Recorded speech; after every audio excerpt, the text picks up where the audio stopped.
ঠাকুরের রাতুল চরণে প্রণাম জানিয়ে, আরাধ্যা জগৎজননী বড় মায়ের রাতুল চরণে প্রণাম জানিয়ে, পরম পূজ্যপাদ বরদার চরণে প্রণাম জানিয়ে, পূজনীয় আচার্য দেবের চরণে প্রণাম জানিয়ে সকলকে এর আনন্দিত জয়গুরু বলে আলোচনা প্রসঙ্গে প্রথম খণ্ডে 2রা অঘ্রাণ 1348 সাল সোমবার শ্রী ঠাকুর সকালে তাসুতে বসে শিক্ষকবৃন্দকে বলছেন, টান থাকলেই দেবার বুদ্ধি হয় এবং টানের ধরনই এই ইষ্টভীতি।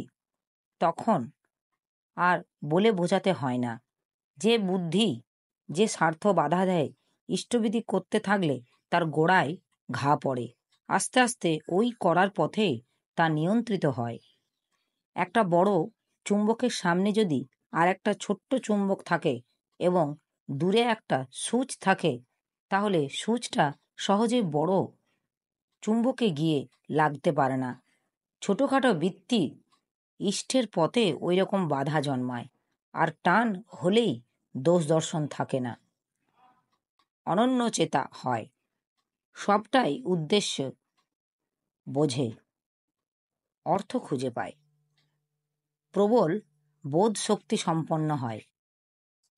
ধূর্জুটিদা, আপনার প্রতি সেই মনোভাব রাখা চলে, কিন্তু সর্বসাধারণ সম্বন্ধে সেই কথা তো খাটে না। শ্রী ঠাকুর, মানুষ অমন একটা জায়গায় ঠিক থাকলেও তখন তাকে কেউ শালা বললেও চটে না, বিবেচক হয়, বুঝতে চেষ্টা করে কেন এমন সে বলে। ডাক্তারের সাথে রোগী যদি দুর্ব্যবহার করে, ডাক্তার কি তাতে রোগী ছাড়ে? ডাক্তার বোঝে রোগেই এইসব করাচ্ছে। ভালো ব্যবসা যারা করে তারা যে কোনো খরিদ্দারের সঙ্গে কেমন সুন্দর ব্যবহার করে, ওটা তারা স্বভাব করে নেয়।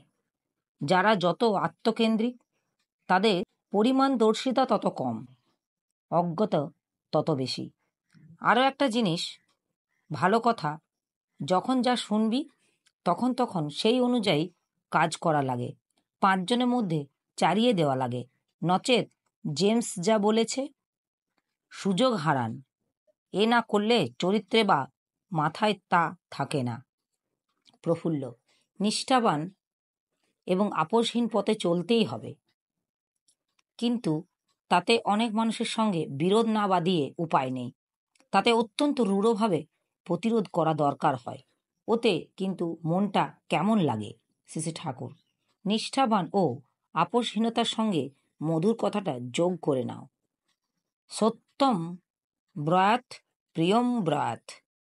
অবশ্য সময় সময় অন্যরকম প্রয়োজন হয়।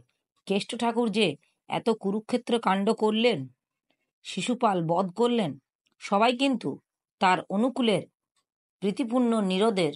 আপাতত যতই বিরোধী বাদুক, ওতে পরিমাণ পরস্পরের মধ্যেই টান বেড়ে যায়। উপস্থিত দাদা, ভাই, বোন, মায়েদের আমার রানন্দিত জয় গুরু।